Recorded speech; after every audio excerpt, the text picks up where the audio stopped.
Dindo Pumaran. Ravena is open for the three! Another triple V by Bong Ravena. Bong Hawkins inside. Wala. Ang taas nung lipad ni Bong Ravena. Nakuha ni Ray Evangelista. Binigay kay Osen Racela. Capasio ahead. Uy! Final ni Jeffrey Carriazo. In the front court. Hawkins, sumasaksak sa loob, pumihit, pero switch. Poach Winyo, pinalpal ni Jericho Diñara. Ang ganda rin depensa ng Pure Foods doon. Ito si Osen Racela, starting a break. Evangelista, inside, Kinaran! Dogs, Ravena is open. Pinokol! 3-point shot. Ferdinand Ravena of the Pure Foods TJ Hot Dogs. Conference Finals here at the PBA. Here now is the starting lineup for Alaska. At guard, number 14, Johnny Abarrientos. At guard, number 6, Jojo Lastimosa. At center, number 32, Edward Wino. At forward, number 22, Jeffrey Carriazo. And at forward, number 16, Bong Hawkins. Assistant coaches are Art Rosario and Joel Banal. Head coaches, Tim Crowe. And now starting for Pure Foods, TJ Hot Dogs. At guard, number 17, Olsen Racela. At guard, number 12, Glenn Capasio. Alright mga kaibigan, balik po tayo dito sa Araneta Coliseum amidst the howls and cheers of the crowd here at the Big Dome. Medyo marami-rami po ito na nagsipa rito sa Araneta Coliseum habang pinakikilala po ang mga miyembro ng dalawang starting units. Narito po para sa Pure Foods, Ray Evangelista, Glenn Capasio, Jericho Diñara, Olsen Racela at Alvin Patrimonio. Para naman sa Alaska, Johnny Abarrientos, Jojo Lastimosa, Jeffrey Carriazo, Bong Hawkins at Poach Winyo. Starting strong on Pure Foods, Ed. Oo. You remember in game number 2, Alvin Patrimonio did not start for Pure Foods. He came off the bench, and despite the fact that he did not start, si Patrimonio, Pure Foods sprinted to a 16-10 lead in the first quarter of game number 2. And of course, alam natin that Patrimonio is hurting, yet he is starting. Yes. Ito rin si Ray Evangelista. Sabi ni Ronnie Nathaniel, ay medyo nilalagnat. Pero nandiyan dyan din sa starting unit ng Pure Foods. Hindi ko lang napansin kung nagkamayan si Glenn Capasio at si Bong Hawkins. Bukod hindi. Anyway, Poach Winyo, laban kay Jericho Diñara, inabot kay Jeffrey Carriazo, out to Jojo Lastimosa. Smooth na naman yung execution ng play ng Alaska Milk, just like in game number 2. Parang sabi nga ni Anthony kanina, loose na loose ang Alaska. Hindi loose na talo, loose na maluwag. Well, parang wala nang pressure na nga itong Alaska, no? Because they are ahead 2-0. Ayan si Glenn Capasio. Sumagot. Bueno, mano kaagad si Glenn Capasio. Talagang ang pagbabalik ng lawin. Ang dating ni Glenn Capasio. Ganadong-ganado, gigil na gigil. Binabayan ni Glenn Capasio si Jeffrey Carriazo ngayon. Bong Hawkins from the outside. He will get it back. And he goes up without the basketball. Picked up by Alvin Patrimonio. Binigay kay Olsen Racela. Racela to the front court. Sinalubog ni Johnny Abarrientos. Racela, hinintay ang kanyang mga kakampi. And Alvin Patrimonio signals play number 3 para sa Pure Foods. Glenn Capasio sumaksak. Binigay kay Alvin Patrimonio. Libre. Pero hindi pumasok. Carriazo grabs the rebound. At si Jojo Lastimosa waits for Johnny Abarrientos. Nakita natin parehong set play. Parehong set play ginagamit itong dalawang kupulang ito. At ito si Poach Winyo. Lumabas si Bong Hawkins. Yun. Set play para hindi pumasok. Alvin Patrimonio, bagamat medyo sumasakit yung kanyang paa, ay siya pa rin nakakuha ng rebound. Olsen Racela spots Jericho Diñara underneath. Pumake pa si Jerry. Nakakuha ng foul galing kay Poach Winyo. Malaking bagay na si Olsen Racela na nag-umpisa for Pure Foods, no? Previous games, it has been Dindo Pumaran starting at point guard. But Racela gives quickness to the Pure Foods backcourt, plus also his pesky defense. Tsaka yung recognition niya, no? Jericho Diñara finding himself open, credit the assist to Olsen Racela. Samantala, merong mga clarification sa ating officials table. Nakausap ng ating mga table officials yung ating mga referees. Nakikita natin si Bong Ravena nandun na sa tapat ng officials table. Hindi pa natin masabi kung sino papalitan ito. Kung si Ray Evangelista, Si Glenn Capasio. Baka nga si Alvin Patrimonio pa eh. Napakaaga. Wala pang 2 minuto nakakaraan dito sa ating first quarter. Pinasok ka agad. Oo. Si Bong Ravena. As you said, hindi natin alam kung sinong papalitan niya because Ravena can play many positions. Oo. We have seen him also play point guard. Mhm. He can play a small forward or a big guard. So he can Ayun. actually rotate 3 positions. Kaya pala merong konting delay mga kaibigan. May ina-adjust po sila doon sa 24-second shot clock dito po sa goal ng Alaska Milk. Ayan po nakikita ninyo medyo ina-adjust lamang. At habang naghihintay po tayo kay Boy shot clock, magpaalala muna tayo sa ating home studios.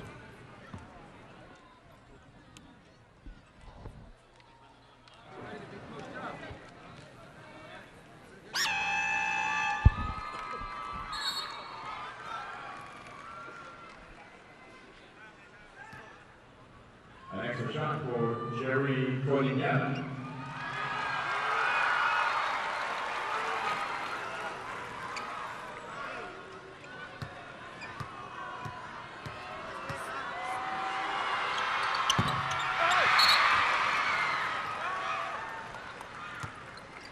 Alright, ladies and gentlemen, ayos na po yung shot clock at yung free throw ni Jerry hindi pumasok.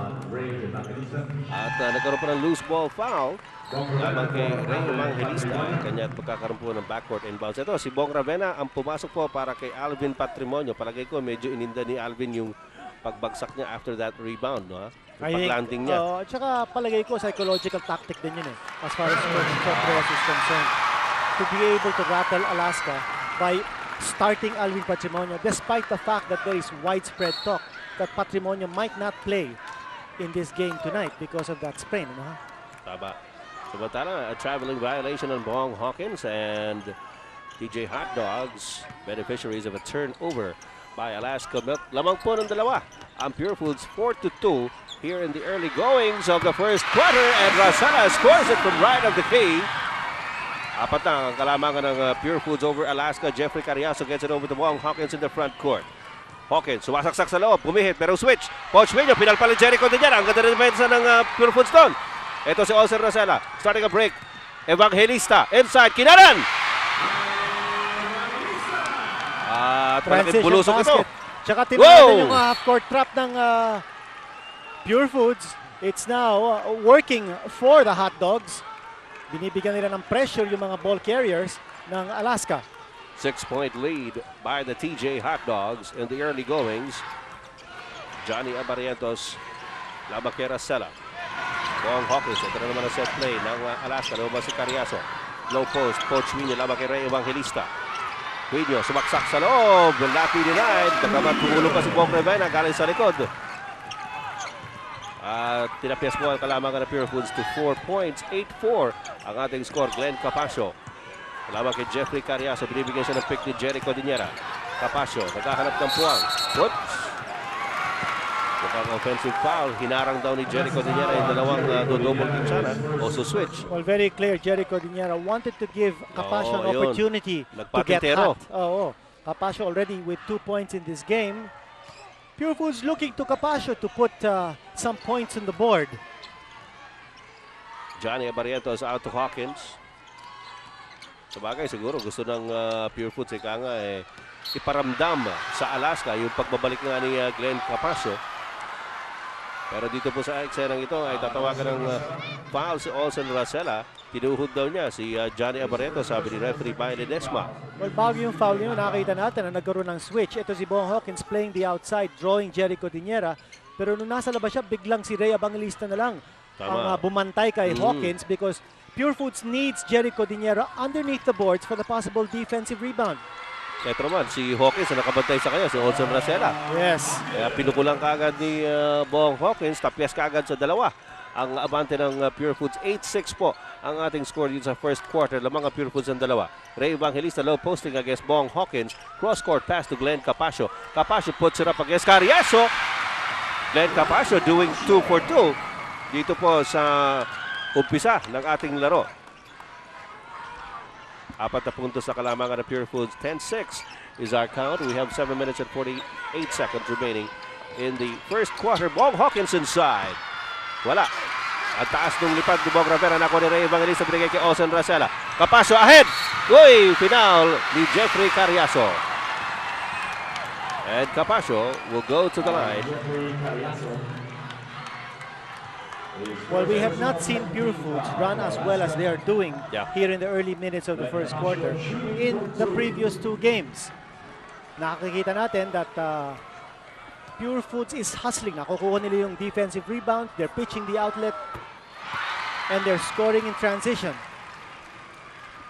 Watch video on your screens. At ang hindi po ninyo nakikita kanina, itong si Alvin Patrimonio na nag-umpisa para sa Pure Foods. Bagamat may iniinda sa kanyang paa, ay nasa sideline, nakatayo po at panayang palakpak, panayang cheer para sa kanyang mga teammates. Well, there are many ways to help a team. At isa po yan, lalong-lalo dahil nire-respeto po ito ng kanyang mga teammates. Dahil siya po ang team captain, si Alvin Patrimonio. Ayan, nakikita po ninyo si Alvin na panay-panay ang pag-encourage doon sa kanyang mga teammates. Ito naman ngayon, si Edmond Reyes ay pinapasok para kay Ray Evangelista na napabalita rin na medyo may problema, may trangkaso yata. A good move on the part of Coach Chotres. Dalawa na ang foul ni Ray Evangelista. Too important a player to lose or to put into early foul trouble. Cariaso is open. Wala. And Jericho De Guerra controls the board for the TJ Hot Dogs. They're ahead by 6, 12-6. Ito si Glenn Capasio, sinasalubog ni Jeffrey Cariaso. Olsen Racela, binigay kay Ravena at the corner against Jojo Lastimosa. Ravena, binigay na pick ni Capasio. Bumalik sa baseline. Ravena misses it. And Hawkins has the rebound for Alaska Milk. Narito si Johnny Abarientos, binababa ang bola para sa Alaska Milk. Tinuturo-turo si Jeffrey Cariaso. Pochwinyo sa ibabaw. Lumabas si Cariaso. Hinahanap si Bong Hawkins. He's being fronted by Edmond Reyes. Talagang dinidikitan ni Reyes si Hawkins. 4 seconds on the shot clock. Lastimosa! Wala. Glenn Capasio para sa rebound.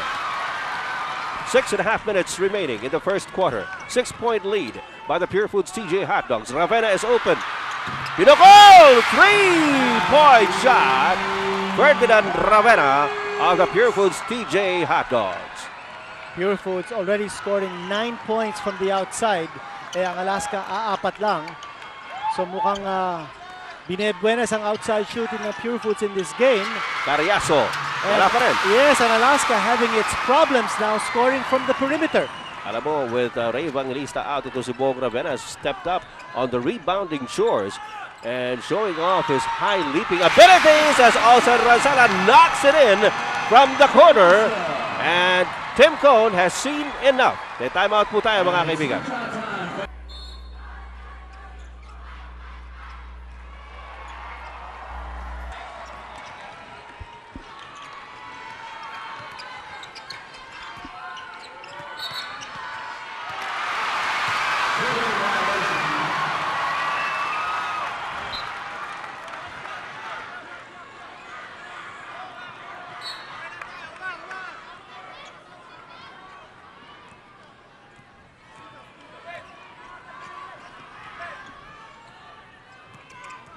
Off the timeout, a double dribble violation was called on Bong Hawkins.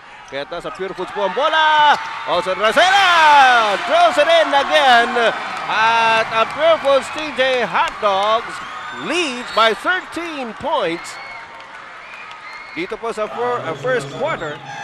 Well, loaded ang outside shooting ng Pure Foods and ayun ang pinag-usapan natin kanina in our pre-game. Kung bakit nanlalamig itong Pure Foods is because of inconsistent outside shooting. Panoorin po natin ito. Bong Ravena yan. Yes. Yung galing sa gilid. 3-point shot yun. Alam mo, yung tira ni Bong Ravena, hindi yung textbook yan. Parang patulak Pero pumasok. Anong tsaka hindi jumper Oo. Alright. Scoreless in the last 3:30 itong Alaska. Kevin Ramos has just come in to spell Bong Hawkins. And his first attempt goes out of the baseline in favor of Alaska Milk. 13 puntos po ang abante ng Pure Foods. 19-6. Yan po ang ating score. At si Olsen Racela, papalitan po ni Dindo Pumaren. 3 player na ang pinapalitan ni Coach Chot Reyes dito po sa early goings ng ating first period. At yan, yung perimeter shooting na sinasabi mo, Kinix. That's right, yung Pure Foods, 6 out of 8. Dalawa lang ang mitis nila from the outside. Sa batala, si Jojo Lastimosa, talaga maaasahan mo to. Sabi niya, siguro, hindi pwede ma-demoralize. Traveling violation, too fast for his own good. Bong Ravena called for the travel. Ed, nakita natin kanina yung graphic on perimeter shooting while Pure Foods is going 6 out of 8. Itong Alaska has taken 9 attempts from the outside. So, too many shots being taken by Alaska from the outside. Except that one, Winyo finding the range from up close. Well, Johnny Abarientos recognizing the situation very well. Nakita niya kaagad si Poch Winyo na libre sa ilalim. Kanya't pinukul kaagad niya yung bola ron. Samantala, Dindo Pumaren. Umiikot. Papunta po sa ibabaw. Binigay kay Bong Ravena. Ravena against Lastimosa. Sumaksak sa loob. Offensive foul. That's 2 mistakes on the part of Bong Ravena. Only the first personal foul on Bong Ravena, pero well, bagamat hindi po counted yan sa team foul, ang Pure Foods po ay nasa penalty na. At ang Alaska naman, merong dalawang team foul with 4 minutes and 4 seconds remaining here in the first period. Labang pa rin ng siyam ang Pure Foods TJ Hot Dogs over Alaska. Ramas, ayun na naman si Poch Winyo, nalilibre doon sa bandang kaliwa. Naiiwanan po nila si Poch Winyo. Hindi nagro-rotate yung depensa ng Alaska on the weak side. Samantala, napapako ang Pure Foods yata dito sa 19. Actually, depensa ng Pure Foods. Okay, Ramas with the rebound. Here's Johnny Abarientos. Cariaso comes out against Capasio. Abarientos versus Pumaren. Pumalit si Reyes. Cariaso to Ramas. Ito, very patient play by Alaska, pero 4 seconds na lang ang nalalabit. Down to 3 as the ball goes out of bounds. So 3 segundo lang po ang nalalabi para sa Alaska para maka-score dito sa play na ito. May konting height advantage ang Alaska sa ilalim. Ito, shot clock going down. Wow! What a clutch shot by Lastimosa. Shot clock almost 0. Sabi nga nila, when the chips are down, you go to your main man. At yun po, si Jonas, pinakita na naman niya, maaasahan talaga. Dindo Pumaren. Ravena's open for the 3! Another triple V by Bong Ravena. At lamang na naman ng 8 ang Pure Foods TJ Hot Dogs at 22-14. Ang oras po natin nalalabi dito sa first quarter, 2 minutes and 43 seconds. Kevin Ramos lamang kay Jericho Tejera. Here's Cariaso being watched now by Dindo Pumaren. Ramos is open for the corner court. Yes! Aba, matinding labanan ito. Pure Foods still hanging on to a 6-point lead. We have this timeout. Right, nagkaka-contest ano po galing sa labas, mga shooting sa labas. Yan po, si Jojo Lastimosa with a 2-pointer. Ito naman yung pangalawang 3-point shot ni Bong Ravena dito po sa ating first period. Sa kasalukuyan, lamang ang Pure Foods ng 6, 22-16. We still have 2 minutes and 21 seconds remaining in the first period of Game 3 of the All-Filipino Cup Finals. Glenn Capasio knocks in his 6th point of this ball game. 18 out of Pure Foods, 24 points coming from medium and long range. Diyan natin nakikita kung gaano ka ganda ang perimeter offense ng Pure Foods so far. Kevin Ramos, short jumper from the baseline. Bagamat hinaharas siya o binubulabog sa Bong Ravena, ay naipasok ni Ramos yung kanyang jump shot and the lead is down to 6 again. That's 2 in a row for Kevin Ramos. Yes. Dindo Pumaren binigyan ng pick ni Edmund Reyes. Yes! Gabat mabilis din yung pagkakaswitch ni Johnny Abarientos. Naipasok pa rin ni Dindo yung tirang yon. Back to an 8-point lead now for Pure Foods. Jeffrey Cariaso, dinidikitan ni Glenn Capasio. Poch Winyo, kanina pa po umi-score ito sa bandang kaliwa. Pero masyadong malayo. Nilabas na kay Johnny Abarientos. Jojo Lastimosa against Bong Ravena. Jolas with a fake. And the jumper lives out. Dindo Pumaren for the Pure Foods TJ Hot Dogs forward to Bong Ravena. He's open. He gets it back to Dindo. Tatawagan po ng foul si Johnny Abarrientos. Partner, excellent cut on the part of Dindo Pumaren. Oh yes. Alaska's defense anticipating that Bong Ravenna will take another 3-point attempt. Ayun, magandang pagkakat ni Dindo Pumaren. Foul coming in. At yan ang sinasabi nila, pagka kubat ka dyan, expect the pass. Dindo Pumaren.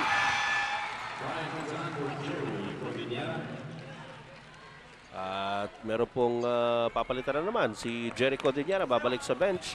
At si Brian Punsalan ang ipinasok ni Coach Chot Reyes. Ang natitira na lamang sa original starting five ni Coach Reyes dito sa ating first quarter ay si Glenn Capasio. Well, pacing ang ginagawa ni Coach Chot Reyes. Uy! Ito si Taong Bato was able to get the rebound. Ramas certainly getting that rebound with a lot of authority. Well, dito naman natin makikita kung gaano kalaki ang puso ng Pure Foods because they are playing undermanned. At si Alvin Patrimonio hardly playing here. He started the game but sat out after about A minute and a half. left. And it's likely that he might not be able to check back in. Well, Brian Punsalan just picked up a foul in that last play, and that gives Jeffrey Carriazo 2 opportunities at the 4.5-meter line. And Jeffrey Carriazo, medyo baka nasa utak pa rin niya, o sa ulo pa rin niya, yung nangyari nung last game when he missed 2 free throws in the dying minute of the ball game. Although, of course, nanalo rin sila ron. Pero maganda nilalaro nito si Jeffrey Carriazo dito sa conference na ito. He's been one of the more consistent players for Coach Tim Cone. Split charities by Jeff and Pure Foods with an 8-point lead at 27-19. Natawagan ng traveling violation si Dindo Pumaren. Samantala, ngayon lang magpapahinga si Jeff Carriazo at bumalik si Bong Hawkins. 35 seconds remaining in the first period. Pochuino, inaatrasan si Edmund Reyes. He gets closer. Ayun, sabi na, tama na rito. Tsagaan lang, sabi ni Pochuino. He already has 8 points in the ball game.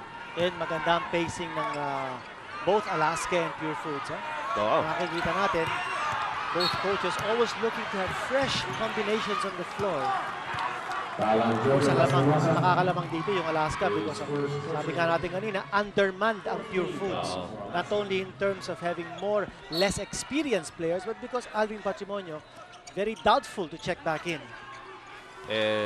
So far, hindi pa rin bumabalik si Ray Evangelista. Uy, pinalpal si Glenn Capasio. Pero nakuha ni Brian Punsalan. 3 seconds left. Dindo Pumaren has an open shot. Wala. And natapos po ang ating first quarter ng labanan. 6 na puntos ang abante ng Pure Foods. Alalahanin nyo, lumabang sila ng 13 kanina. Pero 6 na lang. We'll be back with the second period of Game 3.